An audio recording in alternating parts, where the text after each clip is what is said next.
En waar gaat de vrees in het Cambuurveld voor de onderles van de kunstgasmotten? In 2003 badde dat voor het eerst, maar dat was geen succes. Na 4 jaar kwam er weer gewoon gas in. Toch kiest Cambuur nog op een nij voor zijn berengas. Het ken het oors. Het was heel moeilijk om hier een goed veld te krijgen.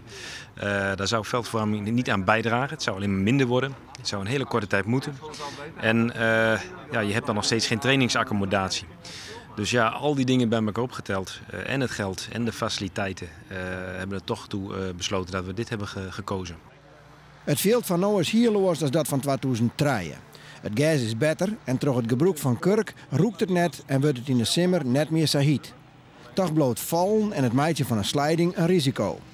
Je kan erop vallen, je kan er slidings op maken, alhoewel we daar toch ook een beetje een pas op de plaats moeten maken. Het is en blijft kunststof waar materiaal in zit.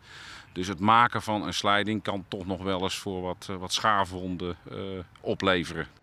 Van den Belt hopen dat Route 3 hier een nijstadion in Ljouwert stiert. Het liefst maar echt gas. Maar wis is dat net. Het zal ook moeten blijken hoe wij de komende jaren gaan ervaren, maar ook hoe de voetballerij zich gaat ontwikkelen. Dat zal over 3 jaar zullen we daar weer meer van weten. Uiterlijk op 19 juli moet het nijveld klaar wezen.